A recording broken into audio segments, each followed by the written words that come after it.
Okay, so tonight I am so privileged and so honored to welcome the most incredible woman and mentor and such a positive role model for our Empower Tactical podcast, Miss Anne Pang. So welcome to our podcast, Anne. Hi, everyone. Yay. Thank you for inviting me on the podcast, and I feel very, very honored to be on the show. Exactly right. So this is our show. So basically we set this up, for Damien and I, because you share a very similar vision to me. However, you've been doing it a lot longer. So it isn't to empower. I mean, I'm older than you, Emma. Is that what you're trying to say? Well, you don't look it, and no, I'm certainly getting good. Also, we're both 30, whatever. No, but it's so important to me, and I know it's so important to you as well, to shine a light on women and to empower women and to be strong and have so much self-belief, and really shine a light on their ability to create their own path and their own change in life. And I know you've done this through so many, I don't know whether to call you doctor, because I know you're a doctor in philosophy, or like CJ, because of your martial arts background. I'll just call you Anne is fine. That's my name. I don't like to have any titles. I like that. Yeah, no labels. We're all just like women trying our best out there. Yeah, exactly. Yeah, wonderful. When I'm talking to people, I'm just me. I'm not exactly. A doctor. I'm not. I like that. I like the lack of labels and just being one with who you are. Mm-hmm. So that's beautiful. So what we were talking about is, I know that you've been empowering people for a very long time, including young women, and I know that you've got the Chinese integration programs and things that you've done for a very long time. Mm-hmm. But I just wanted you to touch base a little bit on your mental mindset and your history of martial arts and how you've empowered all of these youth and these wonderful women out there. Well, I think my journey in martial arts started when I was a little girl in Taiwan. I was born in Taiwan, and like the the Spider-Man and the Superman comics, I used to read a lot of martial arts comics. Okay. Yes, yeah, and I was absolutely fascinated. I just love the stories, like your Crouching Tiger and Hidden Dragon type of stories, with a sense of righteousness and empowerment. And I just felt I belonged there. And then when I came to Australia, I didn't learn any in Taiwan because I couldn't find any martial arts schools, and I was too young. And then how old were you when you moved? I was 11 in 1970, right in the middle of white Australia policy. So there weren't many Asians, and I came here not being able to speak a word of English. Wow. So it was quite a difficult time. Yes. But when I was in Taiwan, I loved the martial arts novels so much that when I came here as a teenager, I continued reading about them. And I just love indulging myself in those mythical landscapes and, jumping over rooftops. And it was just a fantasy world all of its own, like no other. And in all of that, I really, I guess, found a part of myself.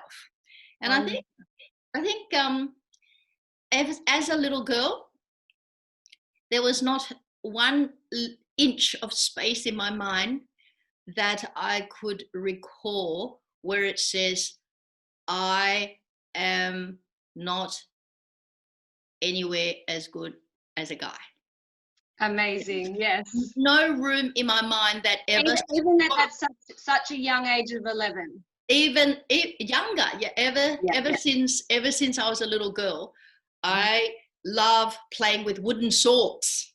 Yeah. Bow and arrows, The tomboy. I was a tomboy too. Yeah. I was an absolute tomboy, and I used to dress up as a boy. I used to walk around, thinking that I could do everything that, a boy could do. I didn't even think that. I just knew it. Yeah, it doesn't come into the mindset, does it? No. It's only later that I realized I never really distinguished between male and female in my own mind. Yes. Which is really weird.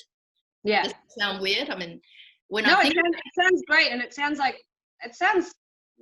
similar. Like, yeah, I don't think I ever thought about that either.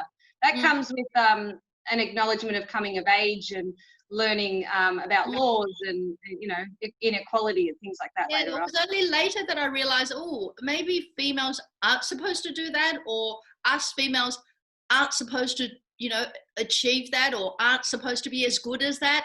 But ever since I was a little girl, I always grew up knowing or not knowing the difference. Yeah, yeah, perfect. And I suppose you had great role models in your parents as well, who My had mother's the a same very, playing very field, or? strong woman, very, very strong woman, and she Mhm. achieved a great deal in her life. She was a principal of a school, she was an acupuncturist, and she was many, many things. And my Wow. father was also a great man. Goes all the way back in my family. My great grandfather was the first Christian to be baptized in his county, and he led over 1,000 immigrants from Fujian, China, 100 years ago to Cebu, Sarawak, and started a Oh, community wow. over there. Oh, So that's amazing. So born leaders in the leadership role and really nurturing. I yeah, can I see did where not. that nurturing side infiltrated down to you then. I think I never thought I was a born leader. I never thought about anything like that. I just thought that I could do everything. Yeah. I was that stupid. No, it's not stupid. I love those high expectations. So long as we're not disappointed, we don't achieve and our path deviates. And then we learn these lessons and we think, well, that's not exactly what it's meant to be anyway. And we embrace that. That's wonderful. Yes, yeah. And I guess, expecting ourselves to do really well and nothing less doesn't mean that we don't fail. I mean, we Yes, that's fail right. every day. We fail every day. But, Exactly right. we just have to get up and keep going and keep moving on. That's right. And it's in failure is the perfect lesson learned. Yes, yes, Yeah, yes. it's Exactly. important. Oh, It's so important that you touched on that actually. And it's like getting quite deep, but us women, we are quite sensitive and we do get deep. yes, But it's really important to me as well to highlight to these young women today yes. who, even more so than I feel like we had, there's more social media influence, there's more comparisons that, Mm-hmm. and they really are quite hard on themselves. And I'm sure we are as well, but we didn't have that growing up. I feel like there was a complete absence of that in my life particularly. Mm. And as young women now, that they need to know that people that they look up to, their mothers or like anyone in their life that they look up to, like in a dojo or an academy or just anywhere sports wise, that we all make mistakes and there's all moments where we feel like we literally want to tear our hair out. Yes, yes. There's Yeah. a very, very good saying in Chinese, 失败为成功之母, and it means failure is the mother of success. Absolutely, yes. So we all need to fail because that is the mother of success. So if we want to be successful, then we need to fail. Yeah, exactly right. And how can we learn a lesson if we're not? And how can we go on and advocate to young women if we've never been through trauma or adversity or had our heart broken or our expectations shattered or Many hearts broken. Yes. But not the real heart. Not in that way, exactly right, because you can't. Not the core, not our core. Yeah, We that's hope. right. That's right. So you started in your martial arts. Is that the only discipline in terms of a sportswoman that you've solely practice and focus on? Yes, it was after I came to Australia, I didn't even know that martial arts really existed. I just read martial arts novels and I used to cover myself under the blanket, had a little light on at night reading those books because my parents would tell me off for reading up till too late, until I was 15 going on to 16, and I met this guy who came into our house and said, I teach martial arts. And I said, no way, really? Convenient. Yeah. And he said, oh, I just started a school and, would you like to train? Would you like to help me? And that was just like the absolute music to my ears. So I started training then. And it's probably only major style that I've done since I was 15. Okay, yeah, just Wing Chun Kung Fu. Yes, yeah, Developed by a woman for yeah. a woman to overpower a man. Yeah, but But mind you, it's the perfect self-defense and yes, discipline. yeah, but in my mind, at that time, I still didn't really have this distinction between men and women. I was so naive. I just thought, well, I can do everything. You know, there's no stopping Yeah. me. Yeah, and weren't we all naive? If only Yeah, we knew what we very. know now. Yeah, exactly. I probably wouldn't have done what I did. So I think there's a lot to be said in naivety. And Yes, I think what so. you were saying before, you know, that life was a lot simpler then. There was no Yeah. social media. I didn't have to compare myself with anyone. I used to go to school here when I first came in my traditional Chinese plaits every morning. You know, my grandmother Okay. used to put my hair in plaits, and I used to go to school like that every morning because I didn't know any different. Yeah. The beauty of naivety. Yes, yeah, I know no fashion sense. I still don't now. So Yeah. Oh my goodness. things don't change. Photos, and I'm like, what was I thinking? But I'm sure that we'll look back in, in generations to come and think, what were we thinking right now? Yes. It all has that cycle of coming back, doesn't it? Yes, yeah. Yeah, that's crazy. But I know, is it true that you're the only woman who's inducted into the Hall of Fame for Wing Chun Kung Fu in Australia? Actually, it's for women's self-defense. Women's self-defense. Yes, yeah, in 1990, I started developing a set of techniques extracted out of Wing Chun to teach women's self-defense. And together with that, I also incorporated theory for the mindset as well. Wonderful. So preventative self-defense, you know, like building your own self-awareness around you so you know what to do before trouble starts. And hopefully then you don't need to use the techniques that you learn, that you can actually just be able to talk your way out of it or do things. So, you know, you if you're at home by yourself and, you know, someone calls you continuously on your mobile phone and you just don't want to answer it, you can just pick it up and say, oh, I got it, hang on, who is it? So they think, oh, there's someone home with her, you know. Yes, exactly. Yeah, it's funny you say that, because it's exactly what I think about and develop into my programs today. Is you can train and we'll teach you as many skills as possible, and also that you have to bring in that element of fear as well, the fight, you know, freeze, respond, and it's really important that you learn how to avoid that and to trust your own instincts, which I typify so much on with these young women. Is we have to trust our gut instincts, and it's not always as well in terms of a combative or a fight, but whether we trust someone's sincerity or their honesty, or whether they're going to exploit us in any way. So I think it's really important as well, like you said, to bring in that mindset and bring in that self-awareness and real self-respect. And I know you talk about self-respect a lot as well, but sometimes I feel like as much as we would think we respect ourselves and we're proud of ourselves, we actually lack it to some degree when we let people walk all over us and we don't stand up for ourselves. Yeah. How do you feel about that? Yeah. Definitely. I think I think the main thing is you need to respect yourself. You need to respect yourself, and when you respect yourself, you in a way then determine the perimeters around you. What is okay and what is not okay if you respect yourself. If you don't respect yourself, unfortunately, then it's very easy for people to walk all over you, because you don't know where the boundaries are. You don't know what's okay and what's not okay. So I think the starting point is always with yourself. I think, you know, we need to respect ourselves and know that we're worth fighting for, and we're worth the trouble. And that self-worth and self-respect are so closely linked that, you know, one can't really do without the other. I'm worth respecting. I'm worthy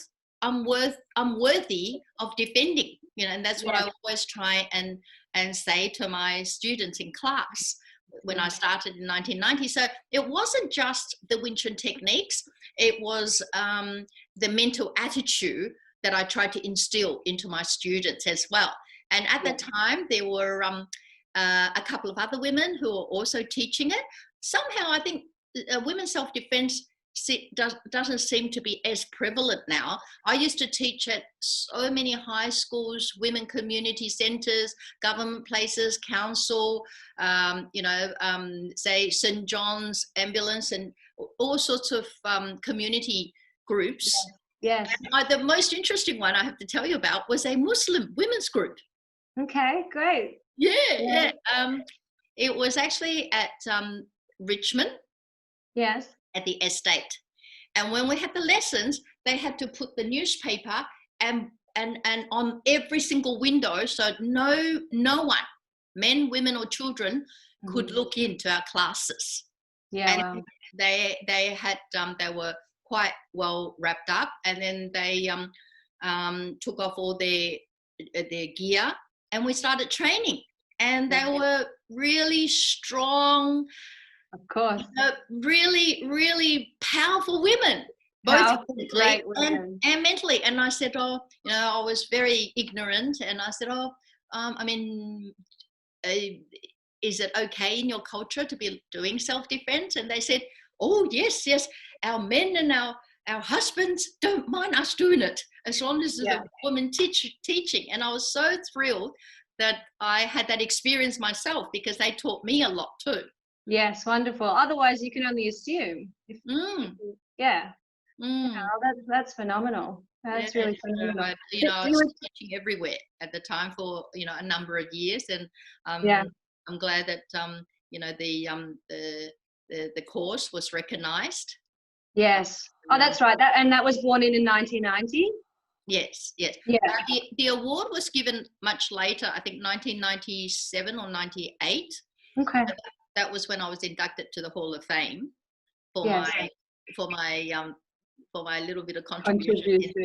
Yeah. Yes. It's more than little, but that's amazing. That's so incredible. I really enjoyed doing it, and I was so glad I could be part of so many women's lives.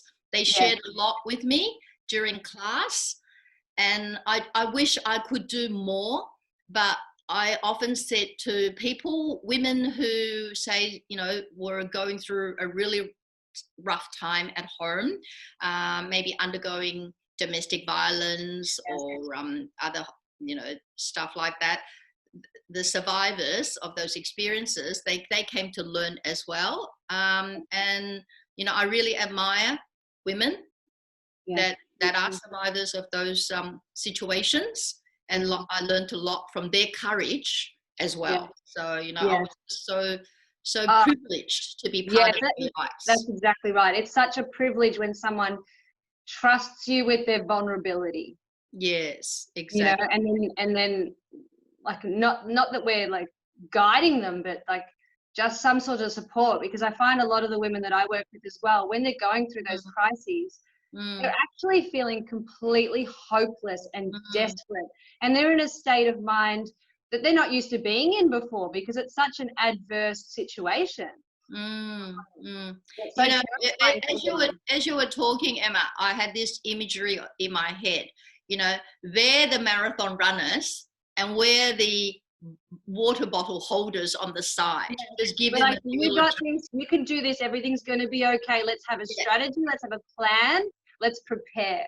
Yeah, we're just giving them, a little drink along the way. That's right. Yeah, that's right.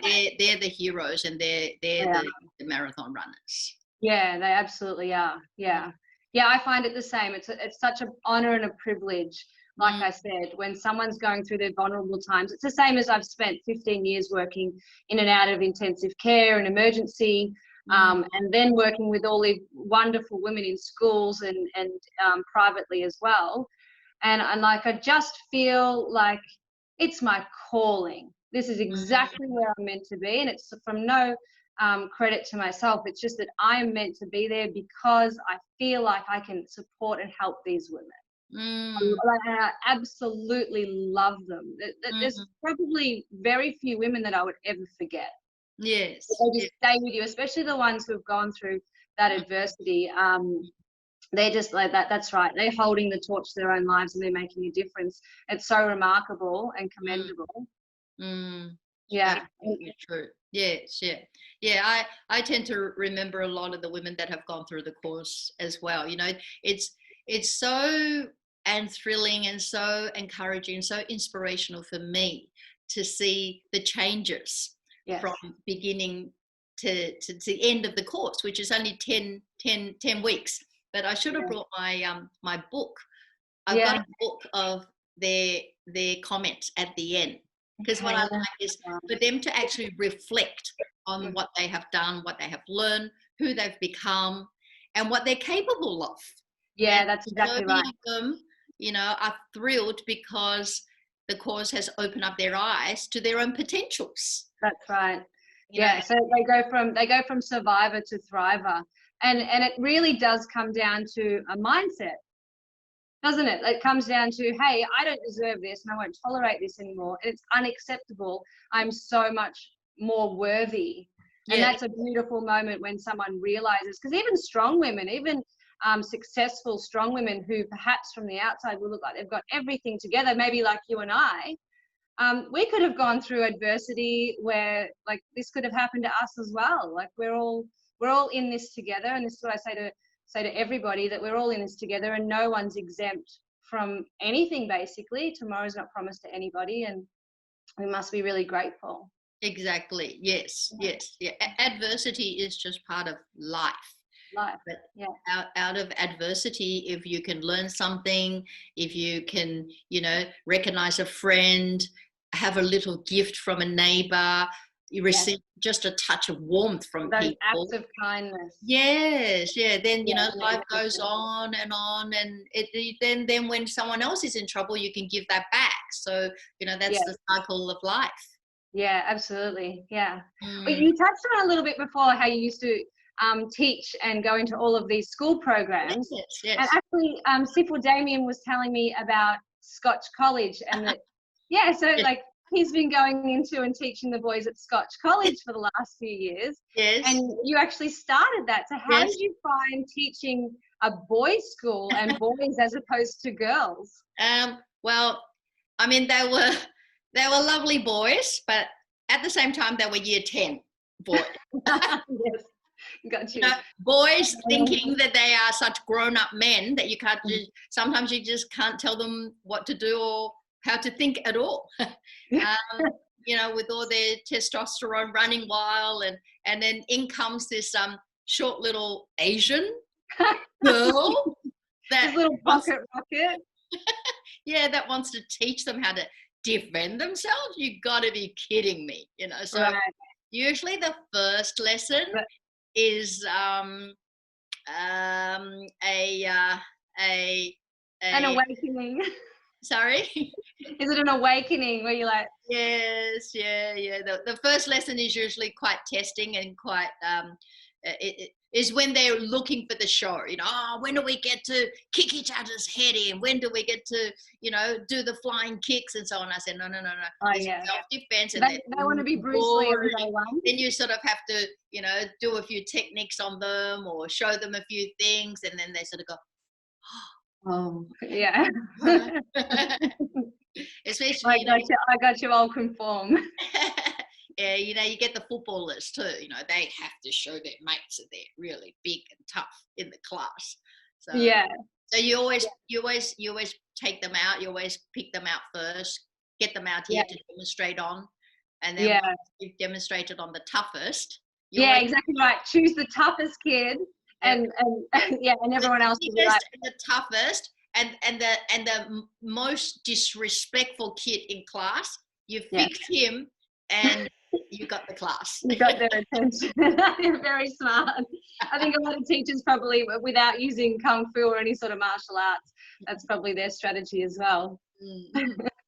I don't know how they're going with the homeschooling, but that's left to us these days. Yes, homeschooling. No, it's you're lucky you missed that actually, because I've got 3 at home, and as much as it's wonderful, oh my goodness. Yeah. So that was my down to the teachers. please, COVID, go away so you can have my children back. Yeah, I can imagine. Yeah, I started teaching at Scotch in 1991, Oh, yeah, wow. Yeah, and I stopped in 2013. So I Oh, taught yeah. there for 20 something years. Oh, wow. And Yeah. do any of them as adults reach out to you? I have come across some people that said, "Oh, you remember me? I was in your self-defense class," and so on. Yeah. Yeah. So, Yeah, wonderful. So instilled with some life lessons. That's great. I Yeah. think it was really good because some of them could be leaders of our community, leaders of our nation one day. And Yeah. yet, I guess in their year 10 self-defense, they were taught by a female Asian little Yes. girl. Yeah, exactly right. That's so impressive, and it's I great. hope Like, that will somehow um, add to their way of thinking a bit more about women, yeah, Asians, just open their mind up. open their mind up. Yeah, exactly right. Because I feel like we're trying to raise lateral thinkers. Because if we go back generations, a lot of the time people will raise with such a concrete mindset. Yeah, And I feel like we are slowly getting there and eliminating that. But yeah. as we have the discussions, of course, it's always going to improve. Yeah, Mm. like with all these podcasts and light on issues like you say, domestic violence and issues surrounding women and all of those things. So yeah, that's really, really great. Yeah. So I know you're on the board of a charity. Is it the half? What is it? The Half the Sky Foundation. Yeah. So that's got to do with like smart young women. Can you tell me a little bit more about that?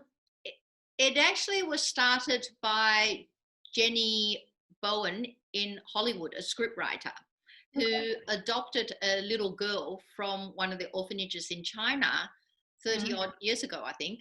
And the girl, 20 years ago. And when the girl went back to Hollywood with Jenny, the girl couldn't talk, couldn't really react to anything. And she appeared to be dumb and deaf. So Jenny just had her seated on her lap when she was working away on her script and so on. And this went on for about a year or two. Then one day, Jenny and her husband looked out the window to their backyard, and the little girl was singing to herself. She could actually sing, and they just embraced her. And then they realized what the orphanages lacked was just love, that tender love, and that hugging and the really warm feeling. So they went back to the orphanages and said, I know that you give them lots of food and drinks and you give them all the physical needs, but maybe you should just pick them up and hug them and give them love. So then they changed and brought along a new style of nurturing the orphans. And the compassion theory. Lots and lots of female orphans, as you can imagine, because China had the one-child policy. And from there, from one orphanage, it spread to, I think, 50-something orphanages. And it was Guy Russo, who was the CEO of McDonald's back in Hong Kong, I think about 10 years ago now. And when he had to search out for a project for McDonald's, he found the charity. And when he came back, he was the CEO of Kmart, and he started it here in Australia about maybe seven years ago when he came back. And I found out about 5 or 6 years ago. So I started helping them to introduce that to the Chinese community. Great. Yes. That's beautiful. And it all comes down to like values and compassion, empathy. Yeah, that's really wonderful. And it's great that was so open to learning and changing as they needed to. Yeah. I think compassion and having that feeling for others is all part of the respect that you have for yourself. If you respect yourself, respect others. Yeah, you respect others, and then you think of others, and it just goes around and around. Yeah, walk a day in someone else's shoes. For sure. Yeah. Oh, that's beautiful. That's beautiful. Well, Anne, I know you wear so many hats. So you're an incredible martial artist. You also competed, of course, and were so successful in your competition as like you're a world champion, Australasian champion. Thank you. Yes. Yeah. Yes. Like so incredible, especially like being a woman and going back in that time. That would have been exhilarating. How long did you compete for? I competed when I first started, and I competed in non-contact fighting. I don't know whether you're familiar with non-contact. I would like that, because I don't really like getting punched in the face, but yeah, non-contact. I mean, most people like MMA or cage fighting now, so they probably don't really know non-contact. So you have 4 judges, 1 at each corner. You're not supposed to actually make the contact, so you stop it before you make the contact. And if the judges think it's strong enough, but you stop it before you make the contact, then they give you a point. And you need I like that. Okay, that's great. And you can stop it when you're 3-0. That means you're just too good for the person. No need to continue. Or the first to go to 5 will win. So if it's 5-4, then that person wins. Okay. So non-contact. So that they'll put up a red flag or a blue flag, blue or red corner, like that. So when I first started, the competitions were like that. And that was in the 70s, late 70s. Yeah, wow. That's so amazing. That's so good. Yes, and when did it become contact? Oh, much later, probably 80s and 80s. Maybe it started. There were contact fighting as well, but they weren't. That were not as many people went into it. There still were fights, but for me, it was mainly the non-contacts that I went in. Okay, I was going to say, because your face does not look messed up at all. I did go into one full contact. But you know what, Emma, you wouldn't believe it. When I went in, all the female were put into one division. There was no weight. Okay, and you're tiny. And I was 49 kilos. Oh my goodness, that's so. And I had to fight a girl that was 63 kilos. Oh goodness, that's huge. So what's that? Did you win? No, I lost. That wouldn't surprise me. 14 kilos the difference, and I remember going in just bang, bang, bang, bang with the punches. But that's right, we had this headgear on as well. Okay. But then I also copped one in my mouth, but it was my fault because I wasn't used to wearing the mouth guard. Okay. And I took out my mouth guard. I didn't want to wear it. So when I got punched in the mouth, I started bleeding. And then the ref stopped it because the inventors of an amateur before they realized. Yeah, so it was actually stopped in the second round. Yeah, okay. The blood really rule. Funny because there was no. Thank you, blood. Yeah, it was really funny because there was no weight division, so everyone just got into the same division. Yeah. Well, I guess if you take that onto the street, there's no weight division on the street, and there's certainly no weight division when a man tries to attack us, because usually in real life that's how I attack her. In the non-contact fighting, however, in our own school, I used to fight the guys.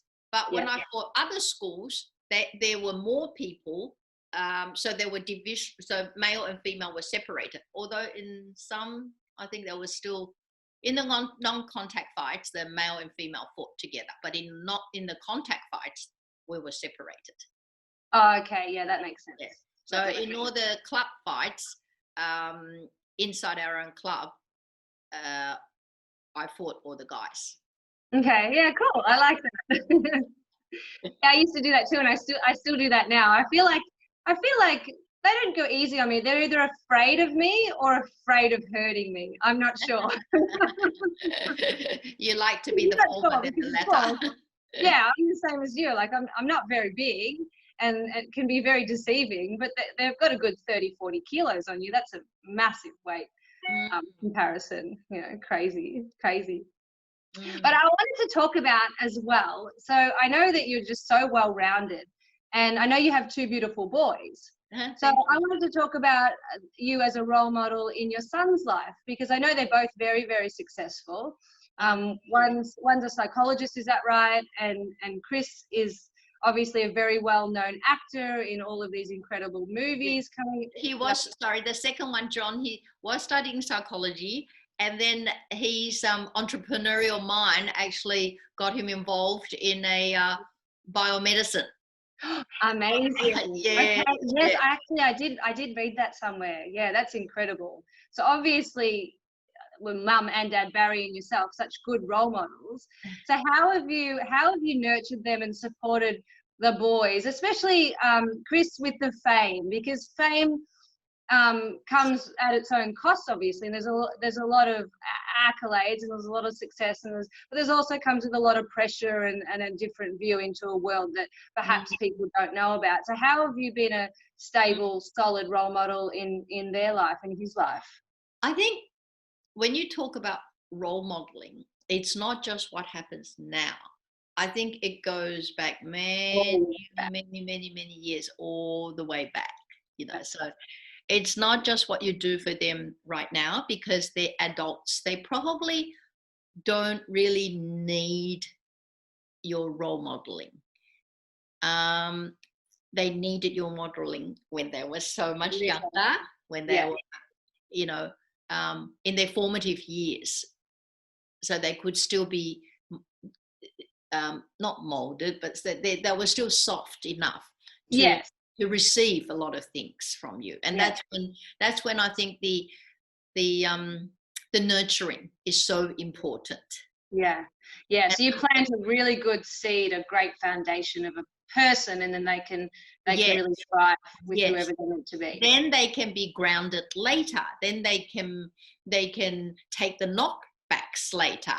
Then they can be determined enough later. When the kids were young, for example, we would be thinking, oh no, we've just run out of this and that, and I'll say, it's okay. There's always a way. There's always a way. I always say, there's always a way. Don't worry, but nothing is that much of a worry. And, we,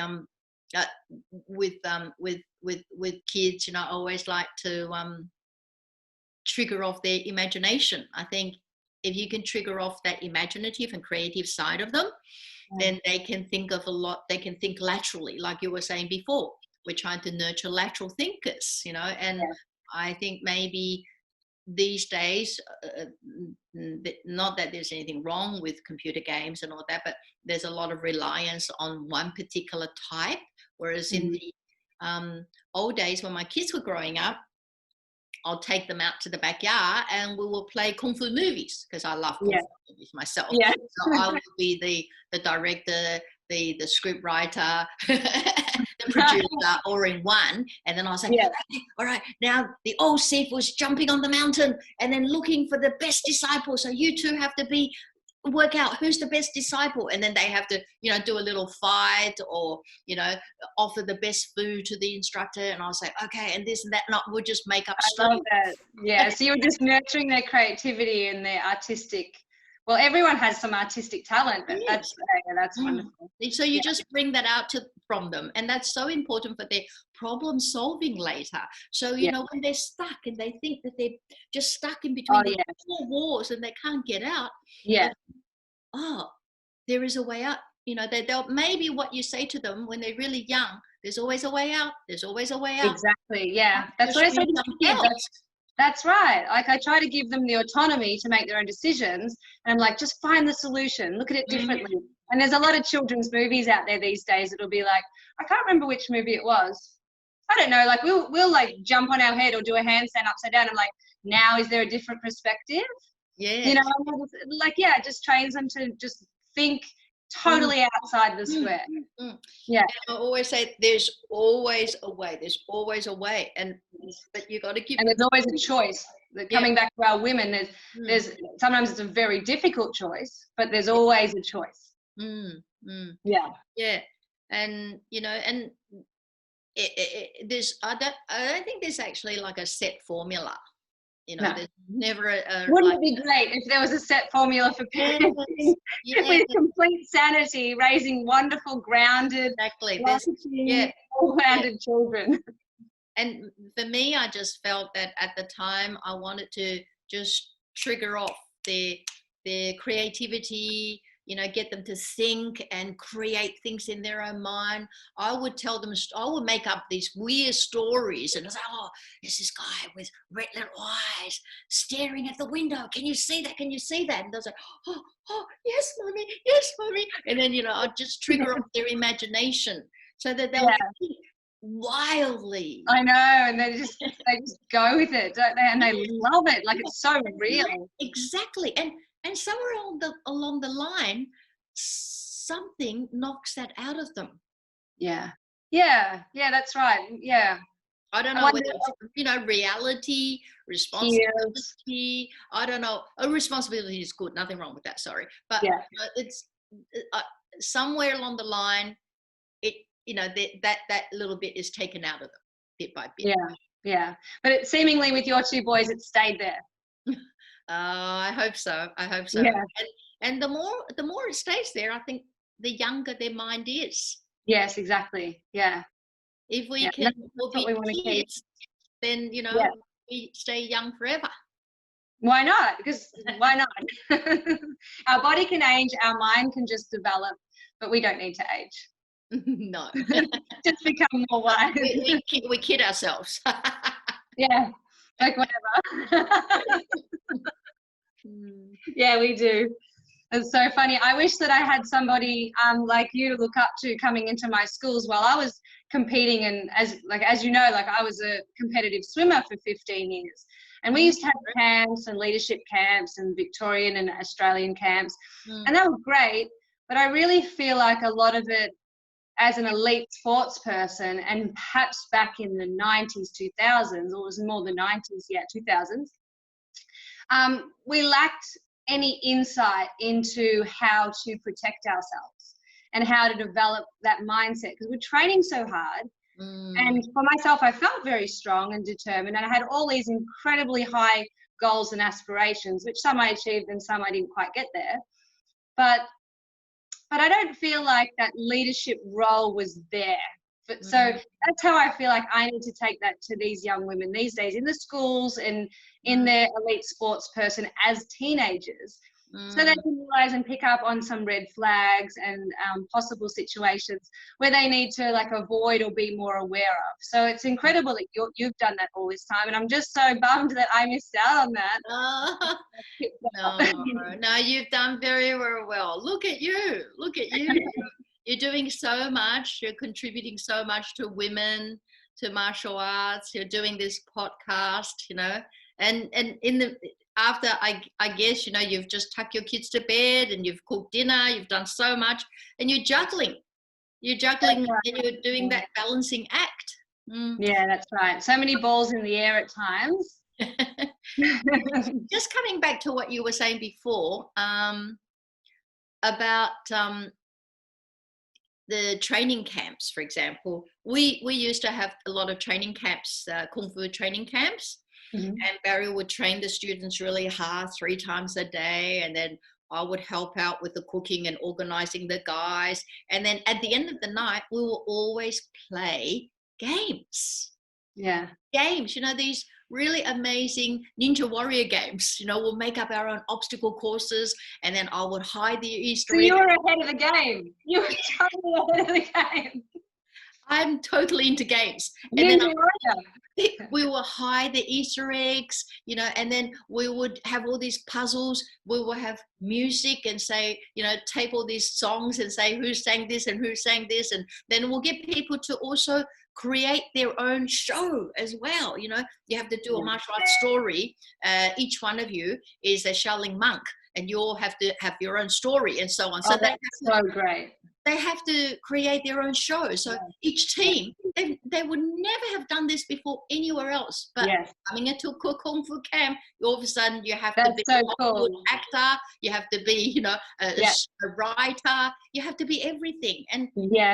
But then everyone is in the same boat. No one gets, 100 out of 100 or 5-star story. Everyone's is just as funny and and really horrible at And each other. completely out of their comfort zone. I think it's great. Every person I know who does that in their families and in their institutions, they're so much more balanced as human beings. People that I personally know who do like role play, and they'll have you over to their house and their husband will be dressed in Rapunzel and be shouting from the window with script. Like I know people like that, and I tell you what, it's so wonderful. And the kids love it. Everybody loves it. It brings us all back down to some sort of like fantasy where you can just enjoy yourselves. And I think every one of us needs to have just that little bit of our childlike self inside ourselves. Doesn't matter how old we are. And that is, I guess, the secret to never aging, because if you've got that, no one can take it away from you. And it's just that inside of you that you can just have fun anytime.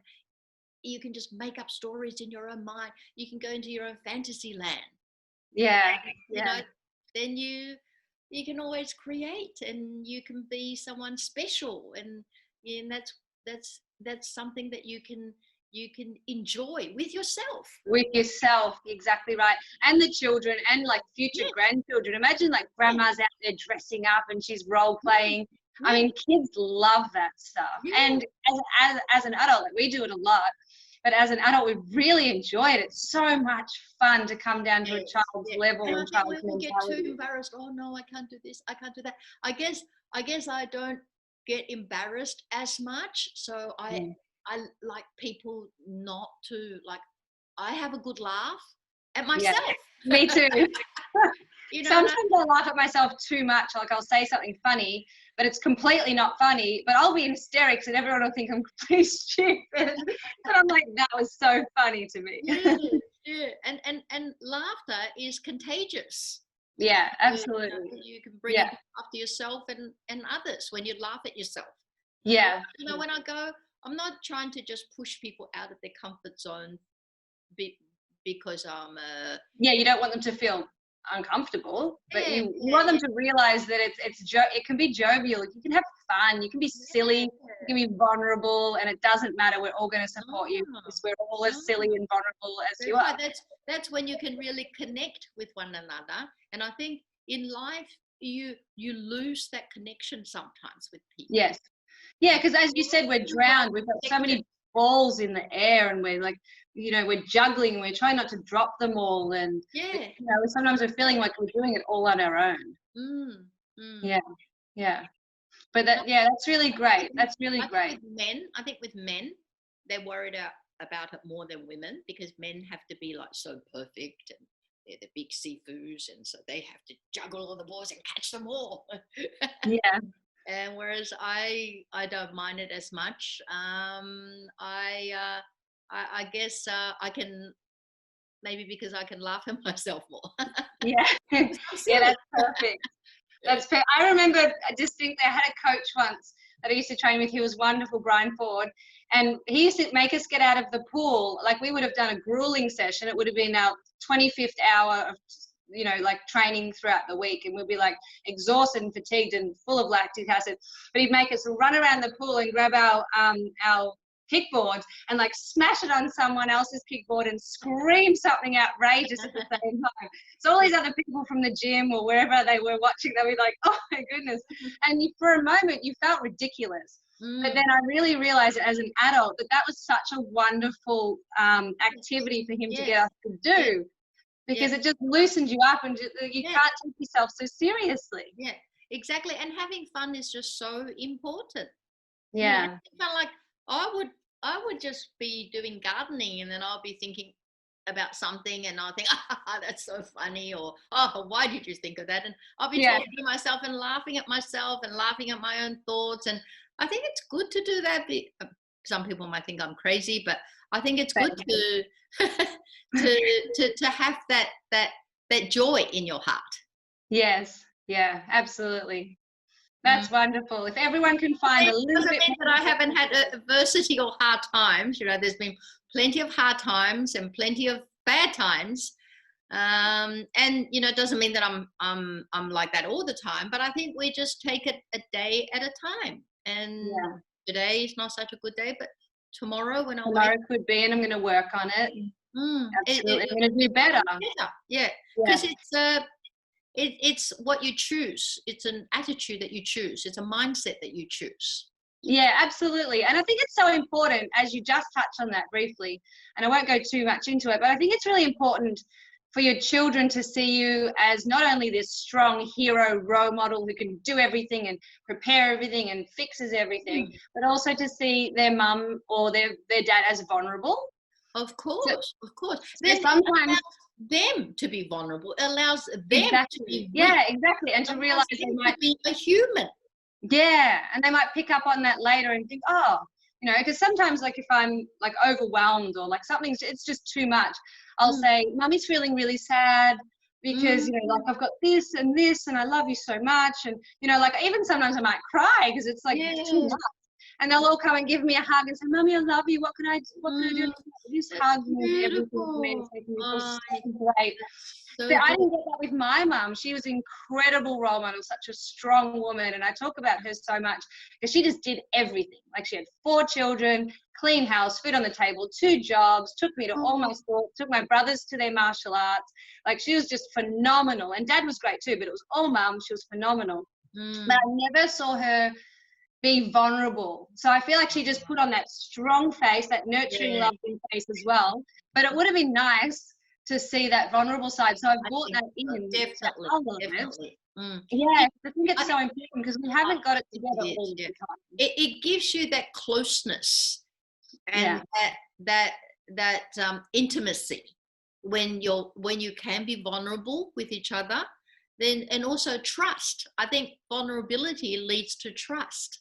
That's right. You can be vulnerable with each other, then you can trust each other because you know that they can take care of your vulnerability. And also, if you can show that in front of your kids, it means that, okay, you're down here one day, but you're going to be there tomorrow and there the day after. So, you know, you life has to go up and down. At that flow. You can't be there all the time. If you're there all the time, that's right. And children tend to be selfish. I mean, I think all children have that little bit of selfishness. They think about themselves and their needs above all else most of the time, and most kids, I would say. So it's nice for them to have that moment of selflessness and think about somebody else and really be mindful about the person in their life. Yes, absolutely. Yeah. But I think it teaches them a lot if you can, you know, show them that you can go down, but then you can come up. Exactly. They'll learn that just because you go down doesn't mean that you stay down.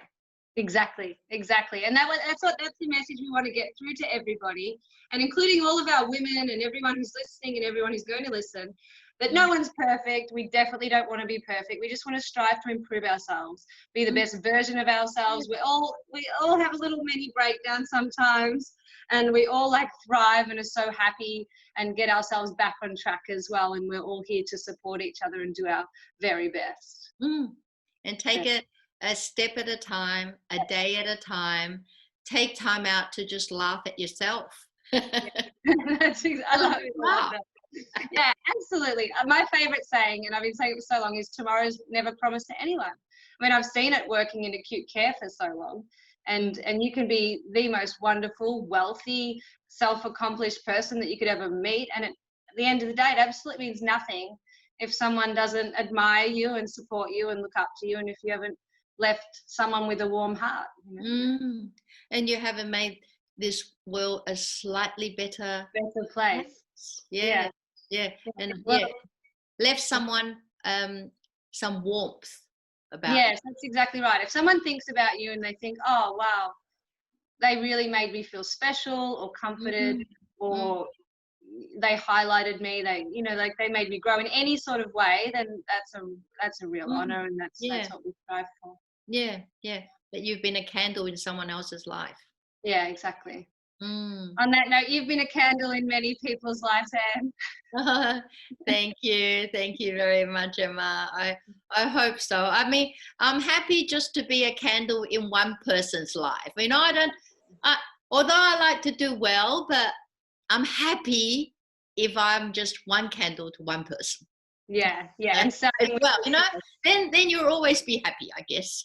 Yeah, I agree. I reckon I'm a candle to my dog, and I'm happy. I fed him today. Yeah, exactly right. It's so important to just be grateful for exactly what you have right now and strive for nothing more at this present moment.